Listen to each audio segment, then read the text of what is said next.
And hello, everybody. I'm Tim Derling. Welcome to Tim's Vinyl Confessions. Joining me on this one is Jex Russell of Cinebros Supreme, former host, and hopefully host someday of Pedal de la Metal again, because he did a wonderful job at that. But yeah, so Jex and I I was trying to think, is this the first time it's just been you and I doing an episode? It has. It was usually Will, Matt, sometimes just one or the other, but this is the first one-on-one for us. Yeah. And this one is talking about a band that we're all fans of, and we've done episodes on before, but this one is strictly concentrating on the good old cassette tapes. And we're talking about Extreme. There's not a lot to talk about because the Extreme catalog isn't particularly large. And we're even talking about a smaller portion of that catalog because we're only talking about cassettes. And that only takes us so far. But between the two of us, we have a few cool things to talk about. So let's get started. Extreme, of course, debuted in 1989 with self-titled debut. Most debuts are debuts. Band shot. And let's see. So Jex has a copy. You can tell us a little bit about his. So mine is a Columbia House exclusive from '89, and it comes in the black cartridge. Looks like that. So that's side one, side two. And I understand yours is a little different. Yeah, I'm going to guess that mine came out maybe a couple years later, because mine is also a Canadian Columbia House. So the insert, which features lyrics and credits and some photos, our inserts are exactly the same, but my cassette is a clear colored one. So that tells me that this came out a little bit after that. I'm guessing that after the second album became a hit, that more people went back and bought that first album again. So the first album, I mean, just talking about it, and we've discussed it before, was a really good start. I mean, you could tell right away this was a band that was going to go on to do great things. And I think that Jex and I will agree about the only drawback of the first Extreme album is some of the lyrical content is a little bit juvenile, maybe. Juvenile. Yeah, I agree. Wouldn't stand up to modern scrutiny, I don't think. No, especially that opening track. Little Girls. I think Girls. I cringe just thinking about it. It's such a cheesy song. Yeah, and it really is. It opens up with that harmonica. It's weird. It's not my go-to Extreme album. Half of it I really like, and the other half is just okay. Like the ones we mentioned, like Little Girls, Mother Don't Want to Go to School Today. I actually like that song, but the title, it's juvenile. Like don't want to go to school today. Like I don't know. Big Boys Don't Cry, Rock-a-Bye Bye. Like I said, it's like half and half for me. But every now and again, I like to revisit it. I listened to it again last week in preparation, and it's not a bad album. You could tell it was a starter. It was a starter for sure. Oh yeah. A favorite. And fans of Nuno Betancourt's guitar playing, there was a lot to like right away. I mean, Teacher's Pet, and the final song on the album, which Jex is going to show us, appeared elsewhere that same year. Show us what you got there. So it appeared on the soundtrack, same year, '89, same record label, A&M Records, and a little film called Bill and Ted's Excellent Adventure. And it has a song. Ironically, the opener here is Play With Me. Yeah. And it's actually the closer here, but it opens up this soundtrack. It is such a great opener. I think it should have opened the album, personally. Right? Yeah. Because Little Girl. Interesting choice, but and it's used memorably in Bill and Ted's Excellent Adventure when they're running around in the mall, if I recall correctly. My daughter Marley's become a big fan of that movie, and I remember watching it. It's the first time I'd watched it, probably since renting it, back when it was current. And I said, "Oh yeah, Play With Me is on this." And Nuno again. I mean, it's just amazing. The guy is just amazing. But not only was he a great guitar player, is a great guitar player. he could write great songs too. And that great songwriting really started to blossom in 1990 with the One Extreme album. If someone has one, it's this one, Corner Graffiti. And my copy is just a standard Canadian retail issue on A&M Records. So it's the dark colored cassette. I think I have Columbia House as well. Yeah. Once again, in mine this time. Good old Columbia House. Clear colors. Some cool graphics inside here. Yeah, your cassette of Corner Graffiti looks like my cassette of the first album. So right. So yeah, some cool graphics inside here and all the lyrics. And you know, of course, Corner Graffiti was a quasi concept album. I wouldn't know about the graphics, Tim. I bought mine used. Nice. That's you got yourself an air-conditioned one. Yeah. And to me, that makes no sense because, you know, I'm here looking at this, and sometimes cassettes used to have order forms inside them. Like maybe there'd be an order form for a home video, or in, you know, the case of Def Leppard's Hysteria, it had the Animal Instinct book. But no, someone just decided that's really strange. That's really strange, the decision they made to cut that. The other thing about this is that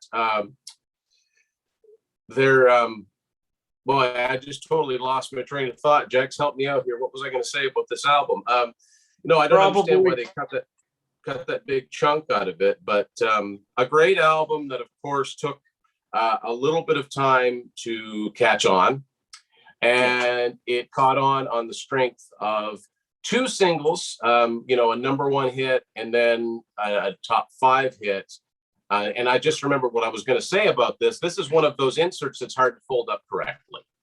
Oh, yeah, it's hard to fold it. It's hard to figure out the one way that it goes back in right. So Jex actually has a couple of cassette singles to show us from this album. I never pass up anything extreme. When I find something extreme related, I'll buy it, because I don't usually buy singles unless there's a non-album track. But here I had to make an exception because it's extreme. And this is More Than Words. I think the song that everybody, if you're not familiar with Extreme, you're at least familiar with More Than Words. So this single, the B-side has More Than Words once again, this time a remix, which runs about 20 seconds shorter. I don't remember it sounding at all different. I listened to it once and I was like, I don't hear a difference, but whatever. I wish I had the version that has Nice Place to Visit as a B-side, which was only on the vinyl single, and I think the CD single as well. But the cassette, you just get More Than Words once again, but not going to complain. The radio edit of More Than Words, I believe, fades out because it's not nearly as long as the album version. There's that extra section where it stops right down, and then Gary and Nuno start to harmonize again, and it actually ends. But I'm pretty sure, and if you watch the video, it's probably the same version. I think it just fades out. Okay. But, okay. I think that's the difference. I think that might be the case for the remix too. Now that you mentioned that, everything I remember a fade. And their other single, like y'all might be familiar with, this is Wholehearted. Yeah. Which was another, I think they both had black and white videos. They were very similar. I think. I haven't watched the video. I think so. Right? Yeah. So they had kind of a theme going. And I like Wholehearted as well. I mean, I like all of Extreme too. This one's backed up with Susie Wants Her All Day What? And I'll just show you the cartridges real quick. This is what it looks like. This is the white cartridge right here, which I believe it's a US. Is that what that means? Yeah.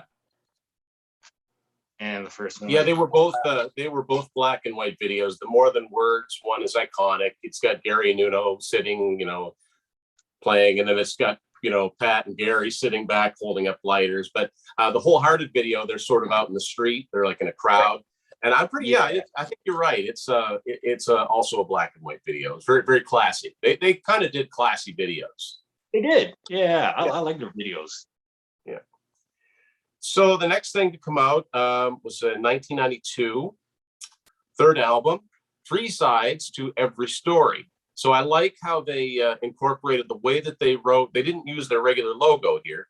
Everything's just kind of lines, and they make the second E in Extreme into the Roman numeral 3 sides to every story.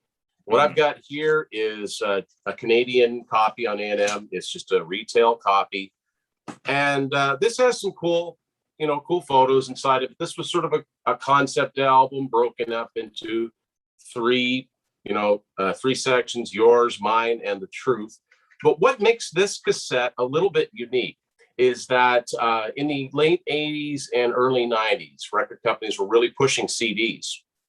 Because if you recall, Jex, CDs were a lot more expensive than cassettes. Oh, big time. And they'd put extra songs on the CD that weren't on the cassette to try to get people to buy the CDs.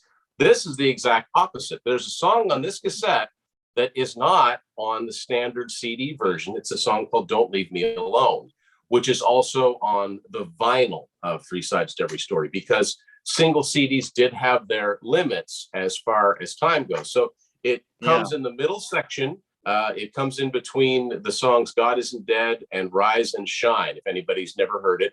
Not exactly a happy song. It's a very kind of a sad song, but it's downbeat like a lot of the songs in that second section are, but worth checking out. There are, I'm sure, international versions that gather, there's quite a handful of extra extreme songs that, if you get the deluxe edition. I think you mentioned the deluxe edition of Porno Graffiti has a nice place to visit, and maybe a couple of other songs that they were very prolific. And, for a band as prolific as they were, they haven't done many albums, but that's okay. Yeah, it's a shame. Quality over quantity. Yeah, I know there's an EP for this that they released. It was called Tragic Comic, and I think it was only released in Japan. It's like a five-track EP, and it has a lot of songs on here, a couple of live tracks, and a cover of the Beatles' "Help," which they did a really good job on. And it's too bad. I think that's the only place you could find it. So I wish they would finally release like a compilation with some of their rarer stuff. That would be really cool to find. Yeah. Unfortunately, you need a record company that's going to think that there's money to be made in doing that. That's the sad. So it leaves people like us that want to collect all those songs and, to look for those CD singles, right? Also, they had a few soundtrack appearances, and something I think is kind of significant and cool, because I'm a fan of both bands. Another cassette I'm going to show you came out in 1994. You may have seen this before. Oh, of course. This is called Kiss My Ass, Classic Kiss Regroup. This is the album where Kiss basically invited people to do a tribute to them, which is the complete opposite of what most bands do, but that's okay. So this is a US version. Different copies around the world had different flags in the background. And I'll be honest, I'm not a fan of most of this album. There's some songs that I think are really well done and some that aren't. If anyone knows the story behind this, there were a lot more artists talked about than actually ended up appearing on here. It's very, very emblematic of the times in 1994. However, a band that just snuck in there at the last minute, I think it's because they toured with Kiss and got to know them, is Extreme. Just show you the inside of it. And they do a very cool but different version of the Kiss classic Strutter. They do it very much like an Extreme song. And they also throw in, there's a little bit of God of Thunder in the middle of it, but they changed to the bass line of God of Thunder. And Gary Cherone does what I think is an excellent Paul Stanley impression in the third verse. And I won't attempt to, it's like, but when she was, like, it's almost like, I never thought of him sounding like Paul Stanley, but for a few seconds, it's like, that's perfect. So I thought that was worth mentioning here. And that song actually appeared on at least one of the singles from the next Extreme album, which came out in early 1995. Not very easy to find on cassette. This is Waiting for the Punchline. This was a much darker album in theme, much more raw production-wise. And this was at a time when, like, sort of, not that Extreme were ever a traditional sounding band, but I think a lot of these bands were struggling with the new grunge and alternative rock. And this was their attempt to try and sound a little bit more, I don't know what, to fit in with the times. And I don't think it works for them. There are some great songs on here, like the single "Hip Today." I really like. I like "No Respect." Some heavy stuff on here too. And again, as always, great harmonies, great guitar playing. This is a Canadian version from BMG Direct. So this was a mail order one. This is actually a sealed copy that I found. It's a much angrier album. It's a lot of anger on that one. Yeah. I think that's why everybody got angry at that time. Yeah, everybody got angry. And, you know, then they went on hiatus, of course. Gary Cherone went on to front Van Halen very briefly. Nuno did a solo album, and you know, eventually they came back together in 2008 and did a great album called Saudade de Rock. And unfortunately, it's been as long that we had to wait between this album and the Saudade de Rock as in the present day. They've supposedly finished an album, and I don't know what the hurry, or I don't know what the delay is. I wish they would just put it out. It's like, guys, I'm ready to pre-order. Like, shut up and take my money, you know? Well, apparently Nuno said it's on the same level as Porno Graffiti, which he's putting the bar high. So I'm hoping, I'm excited. That's sometimes dangerous when bands do that. There's one more thing that I do want to show. Like any band, when it breaks up, the record companies they have to put out some sort of compilation. And in 1998, probably to coincide with the release of Van Halen 3, A&M puts this stupid album cover. This is called The Best of Extreme and Accidental Collection of Atoms. And look, this has got 13 songs on it. This is from Thailand. You've seen the CD probably. If anybody's watching this, you probably haven't seen the cassette. This is also sealed, and Universal Music used this. It's not just vacuum sealed. It's just a little bag here. And I'm not going to open it, obviously. It's like a comic book. A little bit, yeah, a little bit. So it's got 13 songs on here. It's basically all of the singles that they put out. The only thing that's different on here is the version of Cupid's Dead is actually the horn mix.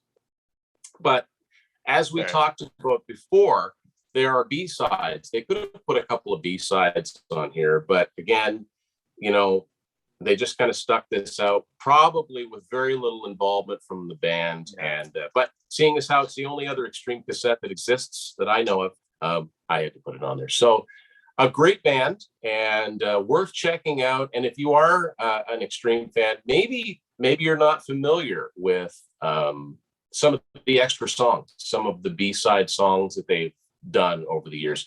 And I'll tell you right now, if you're inquisitive about any band that's done songs for soundtracks, we got Mr. Movie Soundtrack Expert here. This guy, Cinebro Supreme, one half of Cinebro Supreme.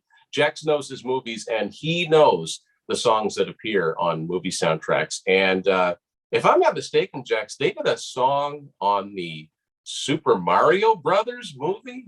They sure did in 1993. I don't have a copy of it, but Super Mario's, they did a song called Where Are You Going? Yeah, Where Are You Going?